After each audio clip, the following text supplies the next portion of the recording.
थांबा थांबा, स्किप नका करू. तुम्हाला एक गोष्ट सांगतो, की आत्ता जे जिल्हा परिषदचे इलेक्शन झाले, बऱ्याचशा ठिकाणी मोहोल झाला, गुलाल उधळला. गुलाल उधळणारे बघितले आणि गुलाल ज्यांच्यासाठी उधळला आहे त्यांना पण बघितलं मी. कारण ज्यांच्यासाठी गुलाल उधळला आहे त्याचे बंगले होते. मस्त फॉर्च्युनर, इनोव्हा वगैरे, क्रिस्टा वगैरे घेऊन फिरत होते ते. पण नगरसेवकाचं ज्यावेळेस इलेक्शन होतं, त्यावेळेस पण असाच काही प्रकार होता. आमदाराच्या तर वेळी विचारूच नका. पण तुम्ही मतदान दिलं, ते कोणत्या जोरावर दिलं होतं? हा तुम्ही कधी प्रश्न केला आहे का त्यांना? कारण आपली एक कन्सेप्ट कशी झाली माहिती आहे का? तुमची, माझी, बाकीच्या म्हणजे जे पण आपण लोकं आहोत वोटिंग करतो, त्यांची एक कन्सेप्ट काय झाली माहिती आहे का?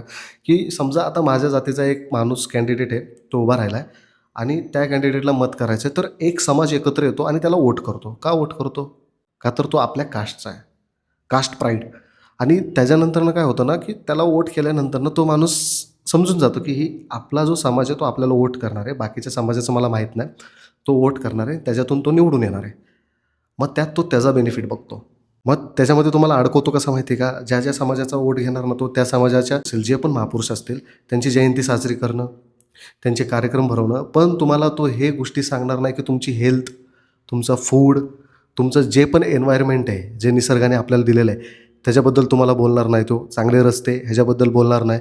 जर मी आज एक सरकारी दवाखान्यात गेलो आणि तिथं जर मला एखादा इलाज करायचा असेल, तर पहिलं मला केस पेपर काढायला लागतो आणि लाईनीत थांबायला लागतं. कमीत कमी तिथं 150 ते 200 माणसं अगोदर असतात आणि ज्यावेळेस ते गेट ओपन होतं ना, त्याचा टायमिंग असतो 10 वाजता आणि लोकं अक्षरशः 6-6 वाजता येऊन तिथं बसतात.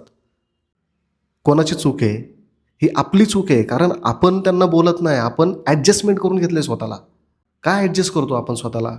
आपला तो राईट आहे. आपण त्यांना वोट देतोय, आपण टॅक्स देतोय. टॅक्स तर किती द्यायचा? प्रत्येक गोष्टीत टॅक्स. तुम्ही प्रॉपर्टी घ्या, टॅक्स. तुम्ही गाडी घ्या, रोड टॅक्स द्या. तुम्ही सगळ्या गोष्टीत टॅक्स द्या. तुम्हाला जेवायचं आहे, तुम्ही टॅक्स द्या. बरं जेवण केलं तरी जेवणात मिळावट आहे. कितीतरी केसेस आहेत. आज ते दूध जरी मी एखादं पॅकेट घेतलं ना, तर दूध पॅकेट जर मी माझ्या मुलाला किंवा एखाद्या लहान पोराला जरी मला ते द्यायचं असेल ना, तर पहिला माइंडसेट असा येतो, की देऊ का नको? कारण त्याच्यामध्ये काय असेल, बॅक्टेरिया असेल. ते आत्ताच किस्से चालू झालेत. पनीरसुद्धा मिक्समध्ये येतंय. म्हणजे आपण वोट करताना कुठल्या हिशोबाने केलं होतं ना, हे सगळ्यात मॅटर करतं.